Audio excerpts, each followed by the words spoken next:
Mr. Yang, what would you do about the issue of white supremacist violence? Well, first we have to designate white supremacist terrorism as domestic terrorism so that the Department of Justice can properly measure it. I talked to an anti-hate activist named Christian Picciolini who told me about how he was radicalized over a 10-year period. He said he was a lonely 14-year-old and that he was reached out to by a hate group and he wound up joining it for a decade. Now he's out and he's helping convert people out of those hate groups and back into the rest of society. But what he told me was that if anyone had reached out to him when he was that hurt, broken 14-year-old boy, he would have gone with them. He said if it had been a coach, I would have gone with him. If it had been a mentor or teacher, I would have gone with them. But instead it was a hate group. So what we have to do is we have to get into the roots of our communities and create paths forward for men in particular who right now are falling through the cracks. And when you look at gun violence in this country, 96+% of the shooters we're talking about are young boys and young men. We have to, as a country, start finding ways to turn our boys into healthy, strong young men who do not hate, but instead feel like they have paths forward in today's economy. Mr. Yang, thank you for Focus on an issue facing many Americans, childcare and paid family leave. Here in Georgia, the average price of infant daycare can be as much as $8,500 per child per year. That's more than in-state tuition at a 4-year public college in Georgia. Mr. Yang, what would you do as president to ease that financial burden? There are only 2 countries in the world that don't have paid family leave for new moms, the United States of America and Papua New Guinea. That is the entire list, and we need to get off this list as soon as possible. I would pass paid family leave as one of the first things we do. I have 2 kids myself who are 4 and 7, one of whom is autistic and has special needs, and it's breaking families' backs. We need to start supporting our kids and families from the beginning, because by the time they're showing up to pre-K and kindergarten, in many cases they're already years behind. Studies have shown that 2/3 of our kids' educational outcomes are determined by what's happening to them at home. This is stress levels, number of words read to them as children, type of neighborhood, whether a parent has time to spend with them. So we need to have a freedom dividend in place from day one, $1,000 a month for every American adult, which would put, in many cases, $2,000 a month into families' pockets so that they can either pay for childcare or, if they want, stay home with the child. We should not be pushing everyone to leave the home and go to the workforce. Many parents see that trade-off and say if they leave the home and work, they're going to be spending all the money on childcare anyway. In many cases, it would be better if the parent stays home with the child. Thank you, Mr. Yang.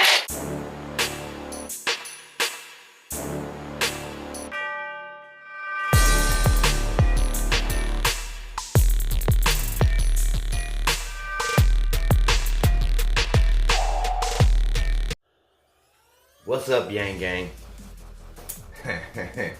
Y'all knew you were gonna hear from us today. Lord have mercy.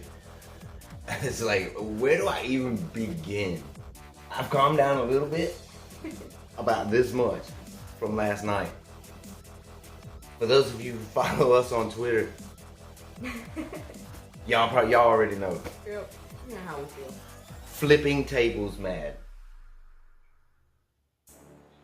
To relate it to a Bible story, I felt like Jesus when he went into the temple and he saw the money changers and he just started flipping the fucking tables over. Yeah, that's how I felt. And that's how I still feel. Y'all, this has gotten to the point of absurdity. It's absurd. Breakdown. Go.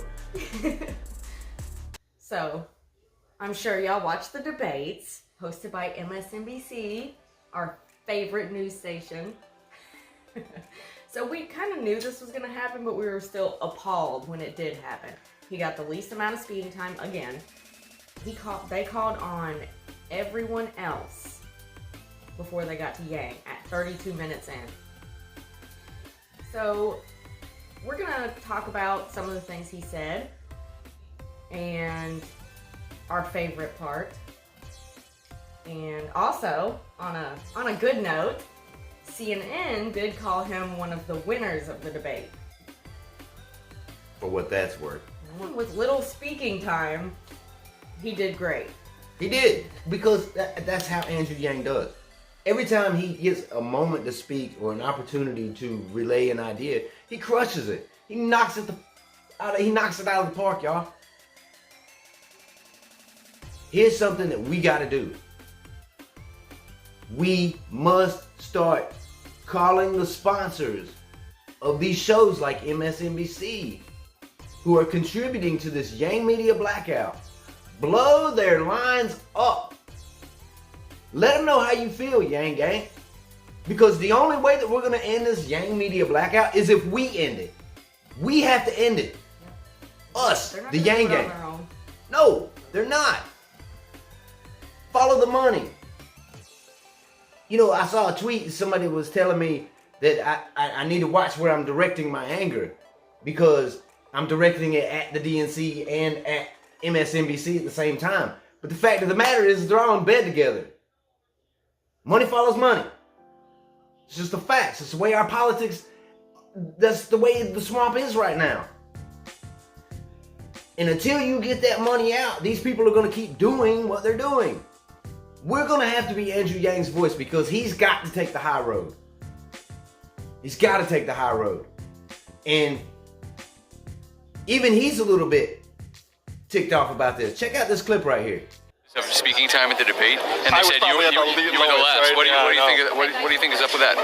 Yeah, what is up with that? We should ask MSNBC. You don't think that they gave you enough time? Well, you know, I was up there, and you know, the numbers speak for themselves. They didn't get to you till 32 minutes in.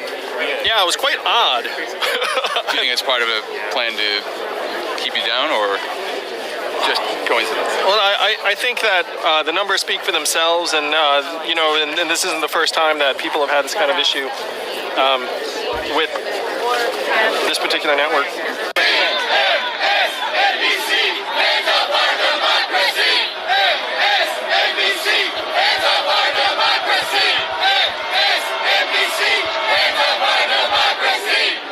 So as y'all can see right there, you know, he's fed up too. But he still has to take the high road, because he's still got to talk to these companies. He's still got to do interviews on the occasional show that they have him on. But you know who doesn't have to take the high road? I don't have to take the high road. I can call their sponsors. And I can raise hell. And we down where we're from, we call it rednecking. And I promise you, I know how to redneck.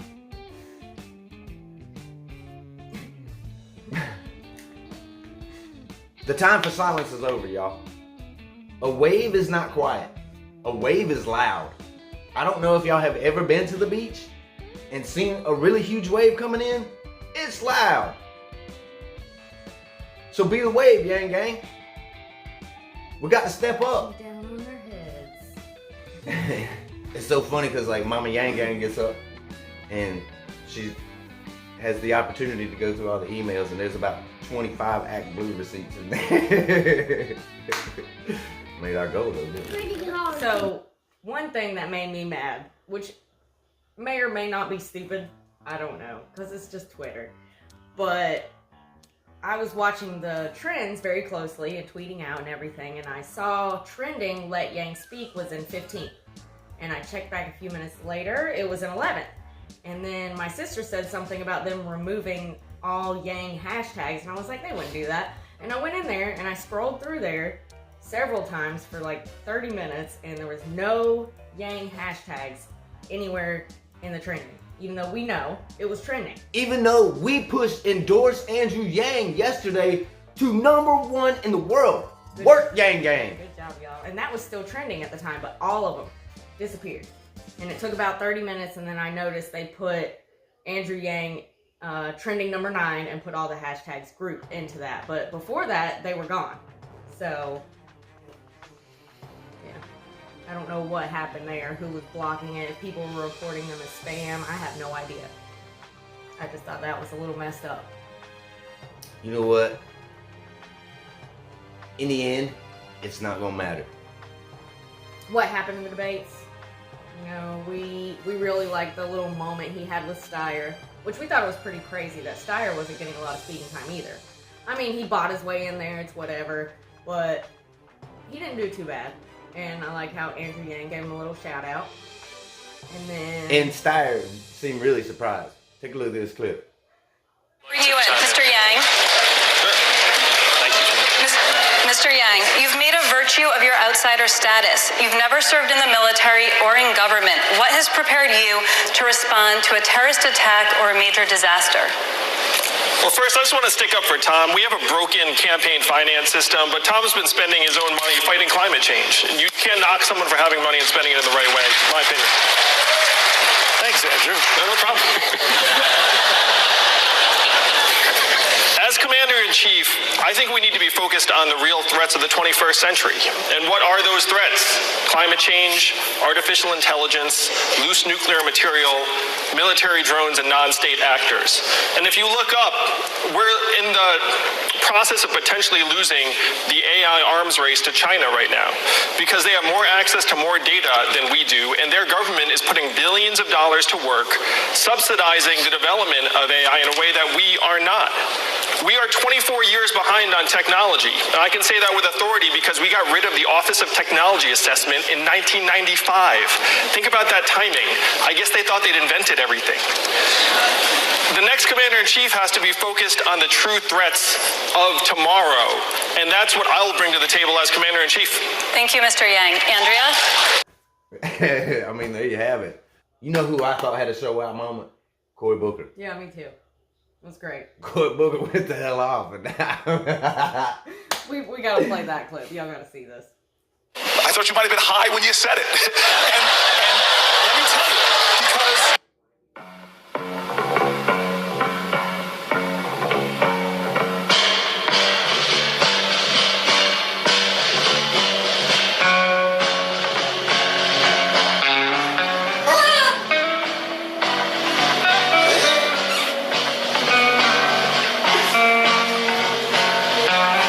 to this issue of black voters, I have a lifetime of experience with black voters. I've been one since I was 18. Nobody on this stage should need a focus group to hear from African American voters. Black voters are pissed off and they're worried. They're pissed off because the only time our issues seem to be really paid attention to by politicians is when people are looking for their vote. And they're worried because the Democratic Party, we don't want to see people miss this opportunity and lose because we are nominating someone that isn't trusted, doesn't have authentic connection. And so that's what's on the ballot, and issues do matter. I have a lot of respect for the Vice President. He has sworn me into my office as a hero. This week I hear him literally say that I don't think we should legalize marijuana. I thought you might have been high when you said it. and let me tell you, because marijuana in our country is already legal for privileged people.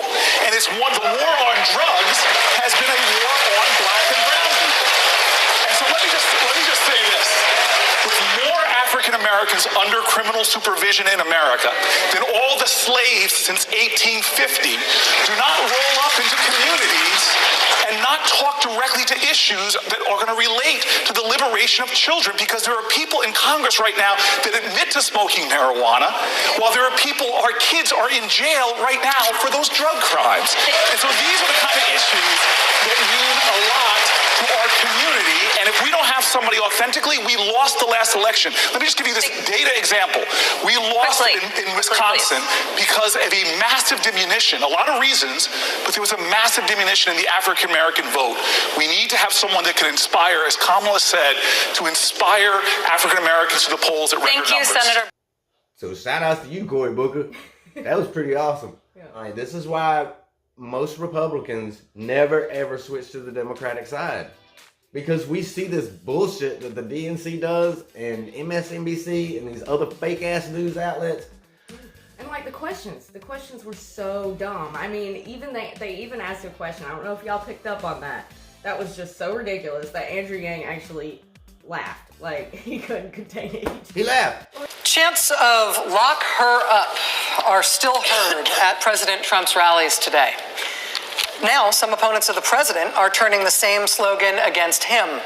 They've chanted "lock him up" at a recent World Series game in Washington and at a Veterans Day event in New York. And Senator Sanders at least two of your campaign events recently. Senator, should Democrats discourage this, or are you okay with it? Well, Democrats discourage this, or are you okay with it? well, I mean, come on. Stupid questions. Stupid. My 4-year-old has better questions than some of those that they were asking last night. And of course, they wanted to bring up Trump a lot. And it's like, come on. If you're talking about Trump, Trump is winning. So, MAGA's winning until we bring the Yang Gang. And that's the truth. You know, right? And then Steyer, the one thing I didn't like about Steyer is he's talking about, I'm the only one who's talking about term limits. No, you ain't. No, Andrew Yang said it first. Like always, he says everything first, and then everybody wants to copy him. we had a couple repeat moments last night. Which my is God. fine, because that means his ideas are becoming more mainstream, but at the same time, give him credit. He said it first. But here's the thing. This guy over here will pull something. This person over here will pull something. This person over here will pull something. But they don't have the cohesive picture. They don't have all the policies together. You have to have them all. Because one is great. Okay? Fabulous. But when you look at all those policies put together, you see a picture for America, and that's the America that I want. For my kids. For your kids. For the homeless man on the street. But to do a quick recap, Andrew Yang totally won the debates, right? Even with the least amount of speaking time. I mean, we are a little biased, but I still feel like he did really well with the time he was given. But you know, and you're right. He always does. He always knocks it out of the park. But you know, like sometimes it's important for us to get out of our own little box, right? Mm-hmm. So I wonder what a Republican focus group would have to say about the Democratic debates last night. Why don't we take a look? First, I'd say I'm sorry I beat your guy. he's a very, very likable guy. He just doesn't get the time that he deserves. This is why mainstream media is out of touch with their viewers, because if they were paying attention to the next generation, they would be putting more emphasis on Yang. Exactly. Because he's blowing up on the internet. Yeah. So as you can see, it's not just us, Yang Gang. There's a whole lot of other people who are wondering. You know, this Yang media blackout has gotten, so out of hand. And companies like Vistaprint, who advertise on these channels, and we gotta get at them. Go after them. Boycott their main sponsors. Call them on the phone. Whatever. Along with Andrew Yang, who else did you think did really well? Okay. who do I think won the debates? Besides Andrew, obviously. Besides Andrew. Besides Andrew? Mm-hmm. Even though on the one hand it irritated me that Cory Booker had more speaking time than Andrew Yang, I thought he knocked it out of the park. That was a nice zinger there, Cory Booker. Good job. Yeah. Biden is pretty much, he's done, man. It's just a matter of time before he ends up folding up camp. He was definitely, I think, the loser of the night. Because he couldn't even form coherent sentences. He was even interrupting himself at some points. Like, what? He'd be in the middle of a sentence and then he'd interrupt himself and start talking about something else, and it was just unclear about what he was trying to say. And y'all getting this video probably later in the afternoon or in the evening time, because it has been so much to process. Everything that went on last night is just incredible. So I wonder what Andrew Yang had to say to the Yang Gang right after all of this took place. Well, why don't we take a look? You sound like the opposite of a bunch of MSNBC anchors.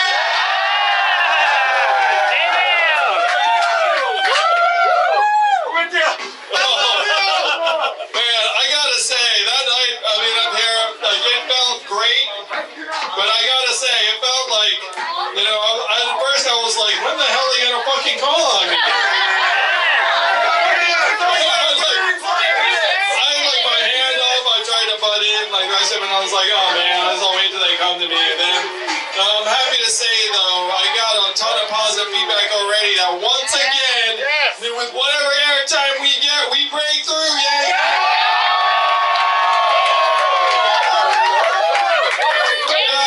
It's funny, and you know, what's funny is like the hypocrisy of MSNBC, frankly, is just making us stronger and stronger. I gotta say, like, you know, in a way, I'm almost grateful. Almost. But I will say, I'm looking forward to the next debate not being moderated by those characters.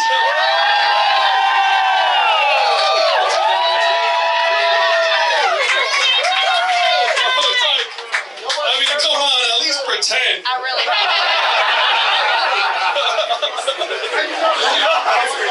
Weird.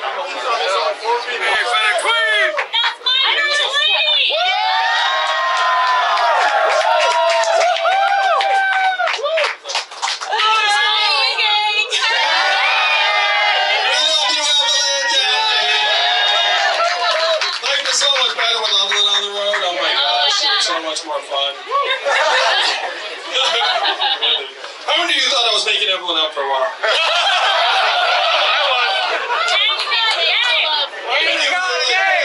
Yang has some fake family. And then Evelyn showed up in your real family. That's right. Oh my gosh. That's why it's so important for us to do everything that we can wherever we are at in life. You know, listen, I saw a tweet by Andrew Yang's hologram, and it was so beautiful because he said, you got your turkey leg ready? Oh gosh. Don't. He said, oh, gosh. He said, you know what? You don't get many opportunities to change the world. You don't. He is dropping a lot of his stuff where he's at, and he's moving to Iowa simply to get the word out about Andrew Yang. This is cool. Y'all, that's so amazing because it's not just our story. You know, there are so many lives who are affected by Andrew Yang and the ideals that he is putting forward. The whole humanity first movement. You know, it's incredible to see. We got one shot. What are we gonna do with it? Okay, next I want to talk about Klobuchar. All I gotta say about that, this could be really quick, is I have no idea what she said the entire debate. People are saying she did well. All I noticed was shaking. So, I mean, I couldn't hear anything. You know, they were talking about it earlier today on one of the things that I was watching, and they were talking about how she was just nervous. Like it was like nerves or something. But it just lasted through the entire thing. Well, anyway, so if she did well or not, I have no idea. She's Amy Klobuchar, and she would get crushed by Trump. I don't really have anything to say about Elizabeth Warren. I don't know. Unremarkable. One of the big moments that stood out to me is Kamala Harris. This is what lets me know that she is part of the swamp. This is what lets me know that she is part of the establishment. Last night, she had the perfect opportunity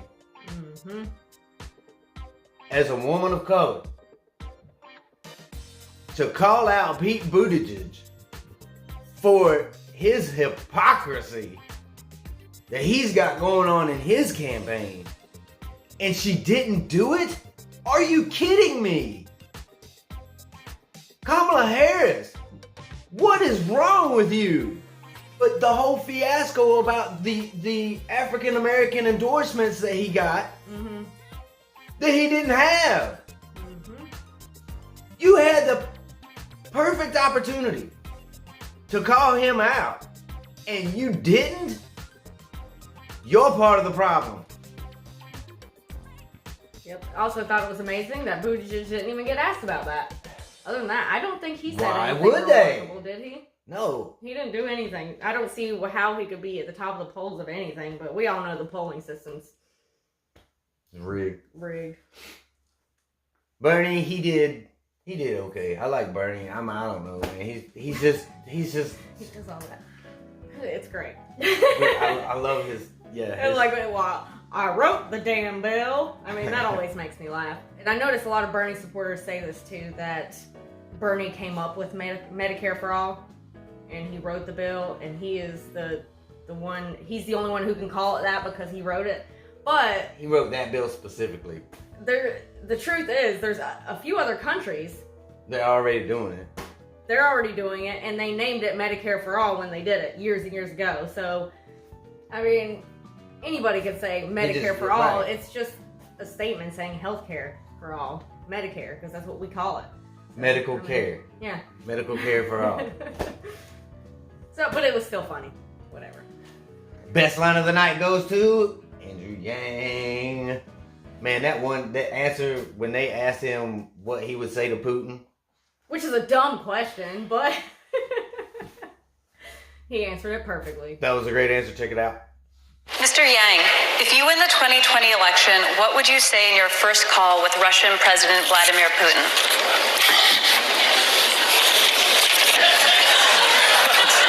That's a fun one.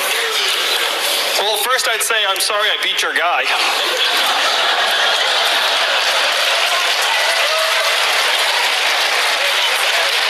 Not sorry. And second, I would say the days of meddling in American elections are over, and we will take any undermining of our democratic processes as an act of hostility and aggression. The American people would back me on this. We know that they've found an underbelly and they've been clawing at it, and it's made it so that we can't even trust our own democracy. The third thing I would say is that we're going to live up to our international commitments. We're going to recommit to our partnerships and alliances, including NATO. And it was James Mattis that said that the more you invest in diplomats and diplomacy, the less you have to spend on ammunition. That has to be the path forward to help build an international consensus, not just against Russia, but also to build a coalition that will help us put pressure on China in terms of their treatment of their ethnic minorities and what's going on in Hong Kong. I want to propose a new world data organization, like a WTO for data, because right now, unfortunately, we're living in a world where data is the new oil and we don't have our arms around it. These are the ways that we'll actually get Russia to the table and make it so they have to join the international community and stop resisting appeals to the world order. Thank you, Mr. Yang. Rachel? Shout outs to our Patreons. Shout out to our new so ones much. here. Patreons. Patreon. That helps a lot. Patreon. Yang Gang, we hope you enjoyed this video. Please like, share, subscribe. Ding that bell. Donate if you can. Thank you so much, Yang Gang. We'll see you on the next one, and we want to leave you with a pretty epic closing statement. We love you, Yang Gang. Yeah. Peace out. I'm here with my wife, Evelyn, tonight. We have two young boys, Christopher and Damien. How many of you all are parents like us here in the room? So if you're a parent, you've had this thought, maybe you've been afraid to express it, and it is this: our kids are not all right. They're not all right because we're leaving them a future that is far darker than the lives that we have led as their parents. We are going through the greatest economic transformation in our country's history, the fourth industrial revolution, and it is pushing more and more of our people to the side. We talk as if Donald Trump is the cause of all of our problems. He is not. He is a symptom, and we need to cure the disease. Now, my first move was not to run for president of the United States, because I am not insane. My first move was to go to D.C., talk to our leaders, and say, technology is ripping us apart, immigrants are being scapegoated, our kids are being left behind, and the American dream that my parents came here to find is dying before our eyes. And the people in Washington, D.C. had nothing for this. They don't want to touch it. They don't want to talk about an issue they don't think they have a solution for. I'm not running for president because I fantasized about being president. I'm running for president because, like many of you here in this room tonight, I'm a parent and a patriot, and I have seen the future that we're leaving for our kids, and it is not something I'm willing to accept. We need to create a new way forward for our people. If you want to join us in rewriting the rules of the 21st century economy, go to yang2020.com and make it so that we can look our kids in the eyes and say to them, and believe it, your country loves you, your country values you, and you will be all right. Thank you, Mr. Yang.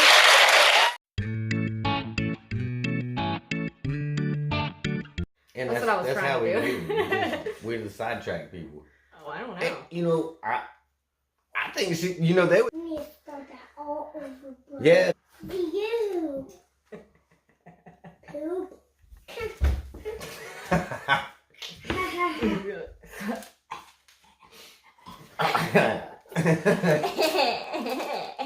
And close up. Be nice. Nice. Little Yang Gang was naming off all the candidates that he saw on TV.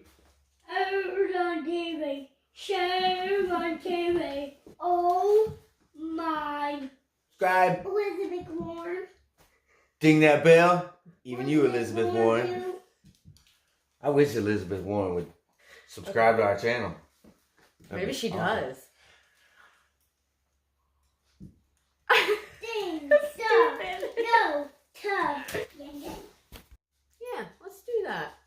Okay. I'm just gonna play my game and not be weird. Ain't that right? Yep. On the one hand, it kind of irritates me that Alright? Just stop. I'm the whole ramp. those I debates. need a burp, but I can't.